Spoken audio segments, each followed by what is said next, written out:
Hello, welcome back to a new series of Gardener's World. Well, we've all shared a fairly long and wet winter, but spring's here. And everything is growing and flowering here at Longmeadow and getting better day by day. Nigel's here too. Come on, Nige, come and say hello.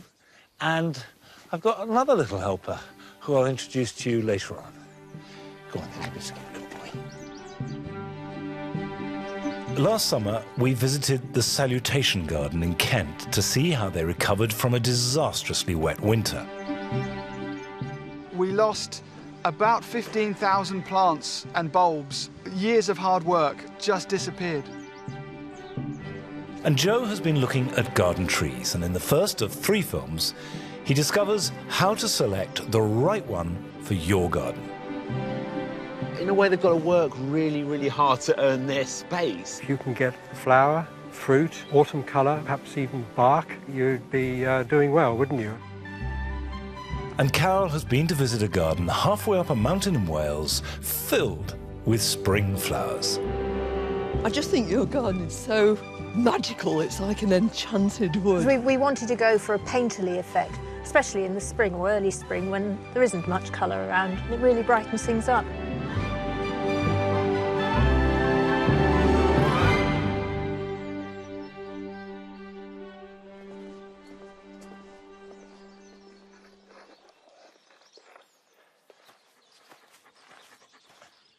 The snowdrops in the spring garden are coming to an end. They were actually at their best about a week ago. Funnily enough, they weren't really unseasonable this year. A lot of stuff was early, but the snowdrops flowered at the end of January and into February as normal.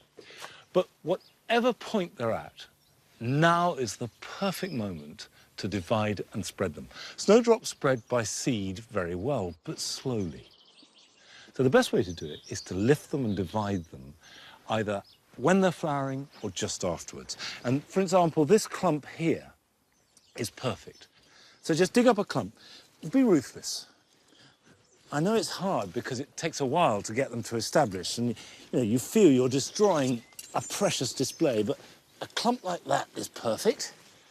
It's got a good root system, leave some soil on, not least because it stops it drying out, and get ready to move it.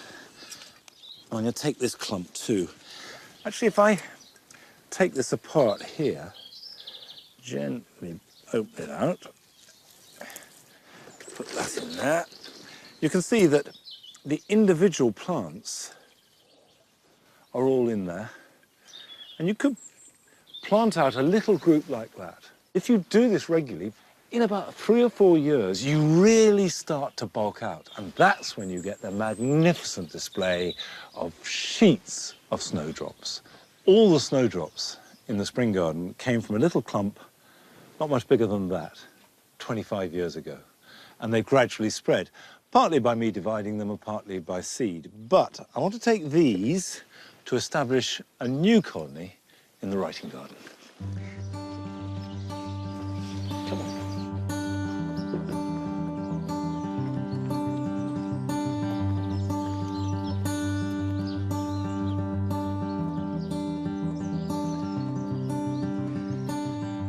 Here at Longmeadow, it has been incredibly wet, but it's also been warm, and apparently we've all had the warmest winter since records began, which was 1659. So that's bound to affect our gardens. For example, this area was underwater for weeks on end, and the new rhubarb bed loved it. We've been picking rhubarb since the end of November. The wet weather has hindered the normal winter work, hasn't stopped it altogether. These beds, there are 8 of them, have been replanted with alliums rather than tulips, and flowers are coming at all times, which are completely perplexing. For example, wallflowers normally flower April, starting to flower now at the end of February. And the beds that we have here for 10 years have been filled with salad crops. And we pick them in autumn, and by Christmas, normally they've done their thing. The weather has ravaged them. Not a bit of it this year. Chicory's still going strong. We've got lettuce without any protection. And it has broken all the rules for normal winter weather. The biggest surprise this winter have been daffodils. Now, I know this has been common right across the country. For example, the daffodils here in the Long Walk are coming to an end. They were at their best at the end of January. I've known nothing like that in my life, and I guess this is something we're just going to have to get used to, this kind of irregularity. The Jewel Garden has had a quiet winter, but then it always does. It's been very easy. Things like the phormiums have needed no protection, and there have been a bit of irregular growth. For example, the clematis are just romping away. This one here, for example, is looking with the same sort of growth that you would normally get in April. They still need pruning, and I'll show you how to do that later. And this euphorbia, this is Euphorbia wolfenii, has had these inflorescent cymes for about a month now. Now, how long they'll last, I don't know. They're lovely, but they're slightly at the wrong time. The whole thing is all a little bit mixed up and out of kilter. However, Carol has been to see a garden in Carmarthenshire in Wales that always has to deal with quite tricky weather conditions. And this year, despite the winter we've had, is looking fantastic.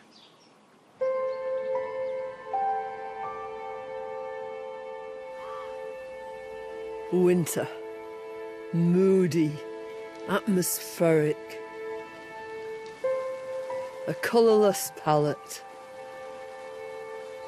that can be wild, beautiful, but dark. And it's after these dreary days, you walk out one morning into the garden and realise that suddenly the whole place is alive with jewels, all this sparkling, scintillating colour.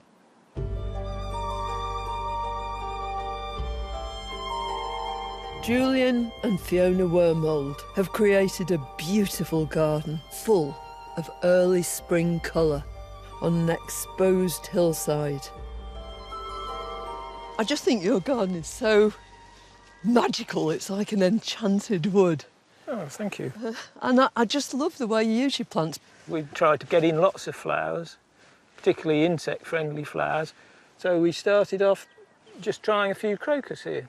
Yeah. And I planted the cream beauty, and they did very well. So we thought we'd introduce some other colours. Right. We wanted to go for a painterly effect and sort of impressionistic, especially in the spring or early spring when there isn't much colour around, certainly in the landscape, and it really brightens things up.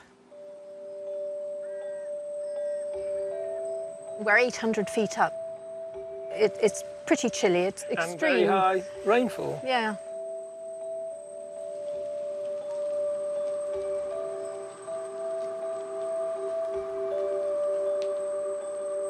I think that's one of the best displays of cyclamen I've ever seen. Well, thank you. Those are all coombe at the top, Yeah. aren't they? Yeah. Which you think of growing in rocky places, Yeah. you know, in the sunshine. Yeah. But of course, it is quite rocky underneath here. It's shale. Oh, is it? Yeah, and not very deep topsoil. There's a little bit of leaf litter. Right. And we started off with them along the top of the bank, but the seeds are spread by things like ants, and then we move the little seedlings around as well. They're quite easy to find. They're just tiny little round leaves. We just put them anywhere we think they might look good. Yeah. For certain parts of the garden we can't, but not to plant them too deeply. They've got to be put in near the surface. That's quite important. Yeah.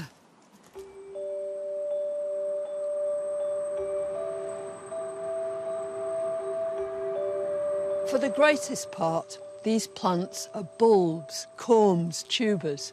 They've been growing invisibly under the surface of the soil for months, and it's only when the temperatures rise that they begin to pop up their heads and make their show. Lots of blues, whites, purples, lavenders, yellows, all the colours that bees love. The great majority of these plants are short of stature. You need to be if you're not going to get blown this way and that. And most have tiny flowers.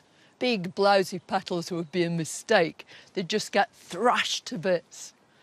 The only exception to this is hellebores. They have big flowers, but those flowers are not composed of petals. They're sepals, and they're tough, and they can withstand these gale force winds. Yeah, hellebores look so pleased with themselves, don't they? Oh, they do. But there's no foliage.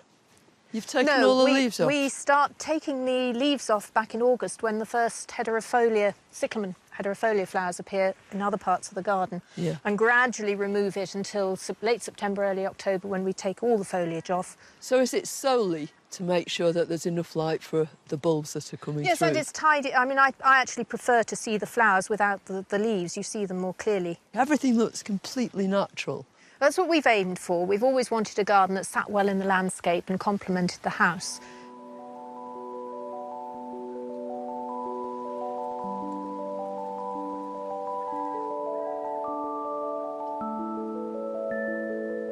What must be so wonderful is waking up every morning, coming out here and spotting more and more of these beautiful little plants. Yeah, it's fantastic, and it changes every day, maybe even twice a day this time of the year. Thanks so much for sharing it with us. It's a true inspiration. Well, thank you very much for coming. It's It's been a real pleasure having you. yes.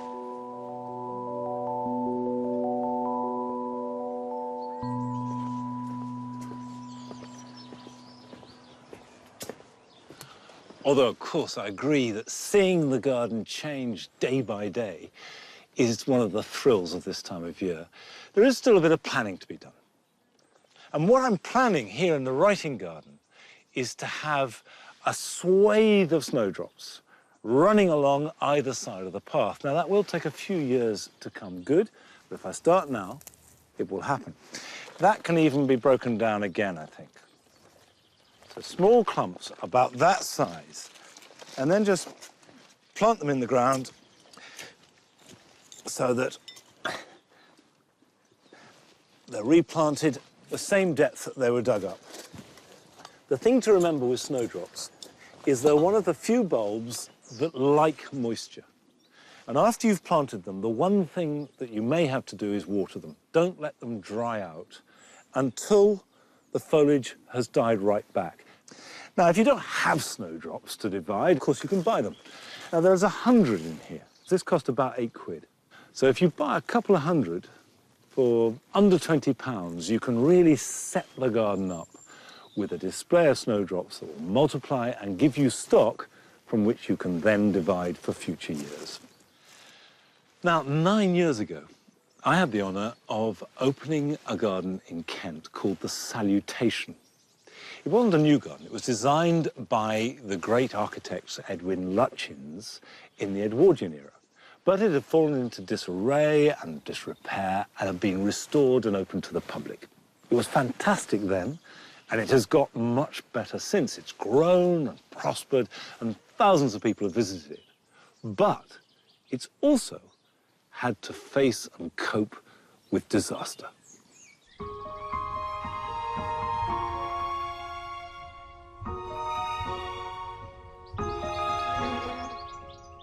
The garden is a very special place for me because of the Lutyens house at the heart of it, but also because the garden has very strong lines being designed by an architect.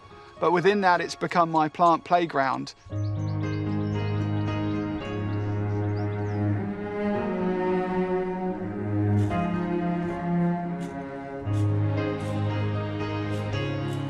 I became head gardener of the Salutation in 2005. When I arrived, the garden was virtually derelict. Most of the planting was missing from the garden by that point. It had been neglected for about 30 years.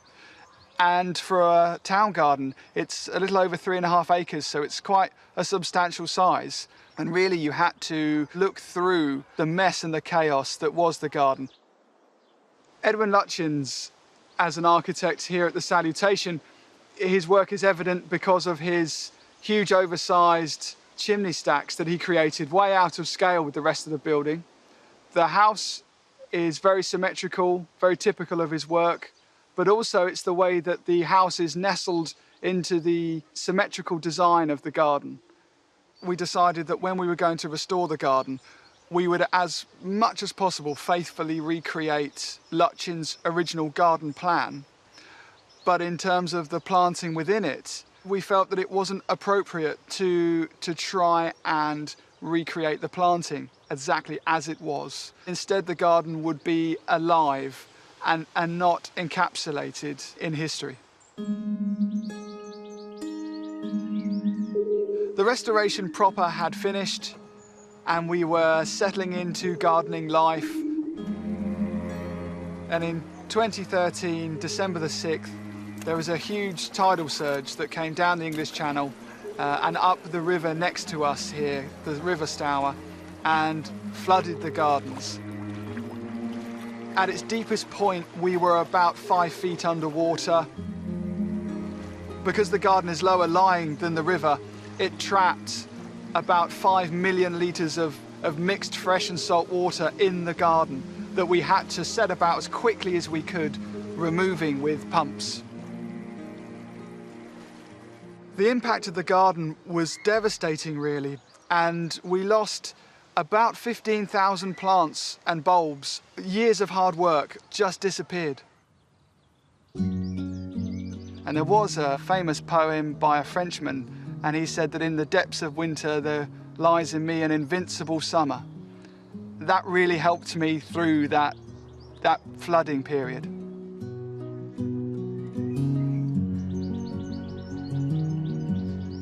Since the flood and our replanting, the area I'm most proud of is the main mixed borders that run through the middle of the garden and frame the view up to the house. The flood has forced us to reinvent and redesign those borders, and I'm very pleased with the outcome.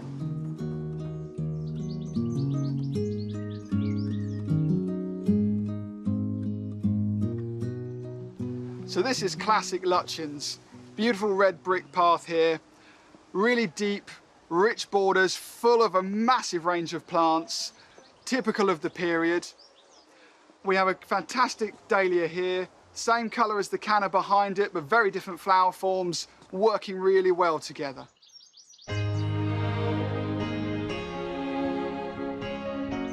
Dahlias are a plant that I'm enormously fascinated and in love with. They are incorporated into every part of the planting arrangements through the borders in the gardens here. My biggest bit of advice for any gardener is perseverance, because no matter how bad things seem, nature is an incredibly resilient and surprising creature.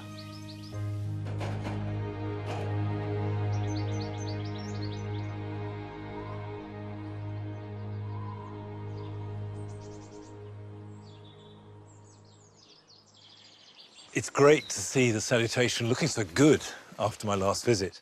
And I do know that however disastrous a flood might seem, it's amazing the way that it recovers. And within a few months, everything is blooming. Now, you may have noticed that there's an extra dog. 2 Nigels, or at least a Nigel and a half. This is Nellie, who is very keen on the biscuit I've got in my hand. There you go now. There you are, Nigel. We'll be seeing a little bit of her, but she's completely naughty, unlike Nigel. So, to a certain extent, you're a bit of a wild card, aren't you, Nell? Come on.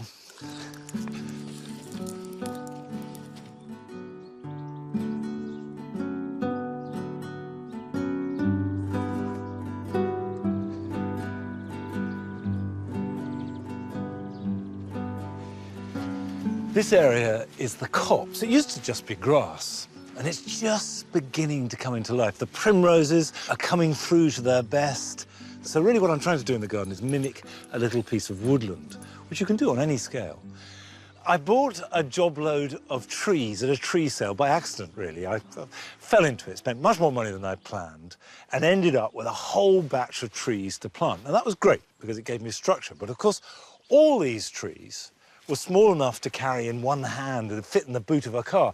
And even things like this cherry, this is the wild cherry, or Gean as it's known, started out really small, and it's great to see them grow, to be in a garden long enough to see them develop into full-size trees. Although I would say that the wild cherry is not perhaps the ideal tree if you've got a small garden, because they do have a habit of sucking up all the moisture and all the goodness from the ground. You can see there are hardly any primroses. So I'd look for a better tree for smaller gardens. But you will find it. There are lots and lots of trees. And even an oak tree, be gentle with her, can work. This is an oak, Quercus robur, and it's a complete mistake to think that you can't plant an enormous oak or beech because you won't live to see it grow. Every stage of its growth, from a tiny little sapling to a monstrous 100 or 300-year-old tree, is fascinating. There is a tree out there for your garden, however big or small it might be. And Joe has been to a tree nursery to have a look at the selection. I believe that every garden should have at least one tree. But the range and variety of these marvellous plants is dazzling. So, how do you know which one to pick? This tree nursery in Worcester is one of the largest in the country, and Nick Dunn is on hand to guide me through the choices. Hello, Nick. Good to see you. Hi, nice to meet you. Thank you. Wow, what a fantastic nursery. You've got some amazing trees here. Say you know you want some trees in your garden. What are the first considerations to think about? Well, overall space. Where can you allocate a tree to?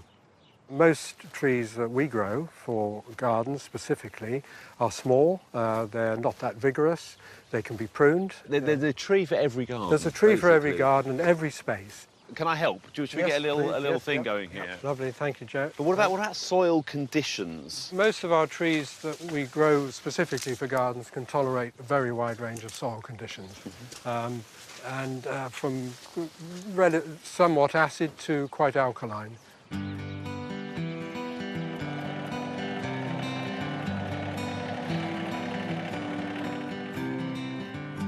Now, the average size garden is about 14 metres by 14 metres.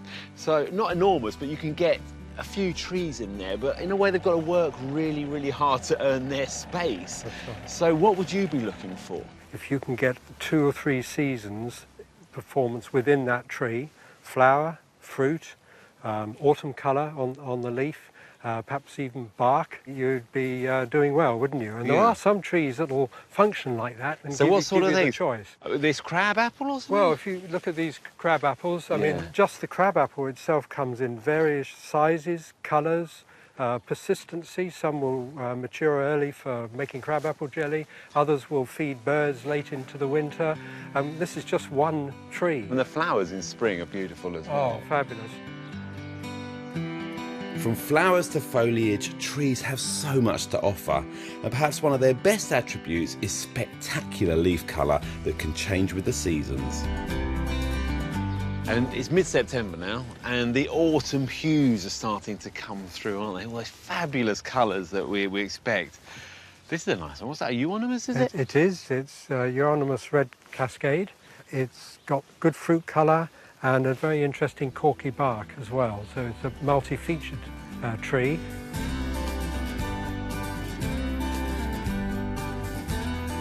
What about silver birches? They're very popular, aren't they? They are. These Jacomontii utilis forms turn white very quickly. Yeah, and then, I mean, all winter, that bark in the garden, I mean, incredibly sculptural as a tree, really beautiful, and a nice, delicate, light canopy over the top. It's a great feature tree. It's very dynamic. Winter needs cheering up, and it will always give you that fresh look outside the window. And if your garden is truly tiny, there's still a tree for you. We've got here a patio range of trees of all sorts of ornamentals, and this is a great example of what you can do in pots. In 20 years' time, it may get up to Really, about a metre. Yeah. But it just shows you the variety of shapes and sizes and growth rates that we've got, provided you look after them. OK, so because in a container, every plant needs to be watered and fed as well, more than in the ground. Exactly. People will often ask, well, do I pot them on? When do I put them into a bigger pot? Yeah. And our suggestion would be every 2 years. If it's growing and extending growth, it's happy. If it's stopped growing, it still may flower and leaf up and so on, but it won't be truly happy. So you've got to encourage a bit of extension growth every year. There's a huge variety of trees to choose from out there. Do a little research, make your choice, get excited about it, and I'm sure your tree will reward you for many years to come.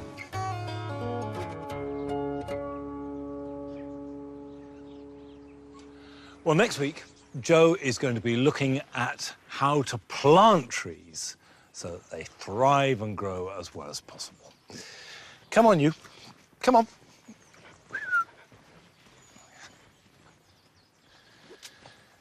At this time of year, this is one of the most dramatic plants in the garden. In fact, it's really not much more than a bramble, but it is one of the loveliest brambles that you can grow. It's called Rubus coburnianus. And as well as this beautiful arching form with these plum colours shining through, it's covered with a kind of milky, dusty coating that makes it look ghostly as the light falls and forms these beautiful arching shapes. Now that's the good side of it, and it is lovely. The bad side of it is it's incredibly prickly and very invasive, because wherever it touches the ground, it layers itself and throws up new shoots. And if you're not careful, it would easily take over. So as the new leaves appear, which will be sort of end of March time, I'm going to cut this right back down to the ground, and then you get new shoots, and in time they'll get too big and they'll have to be cut back. Now, it's not time to cut that yet, but here are some jobs you can do this weekend. Autumn fruiting raspberries should be cut down to the ground now, if you haven't done so already. They produce their fruit on new growth, which will start to appear in the next few weeks. They differ from summer fruiting ones in that they don't start to make any fruit at all until the middle to end of summer, round about August. So if your raspberries produce fruit in June or early July, don't prune them now, because they will be the summer variety. Although most clematis have put on a huge amount of growth already this year, if they are the late flowering types like Clematis verticella and flower from July onwards, they should still be cut back hard. Reduce them to about a foot of growth or a couple of buds. And this will stimulate fresh shoots that will carry this year's flowers.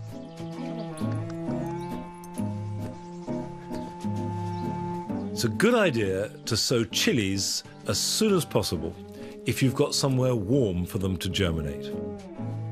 Fill a seed tray with a peat-free compost and sprinkle the seeds thinly onto it. Cover them over and water them, and put them somewhere warm to germinate, at least 20 degrees. They may take a few weeks to appear, but they do need a nice long time to establish good plants.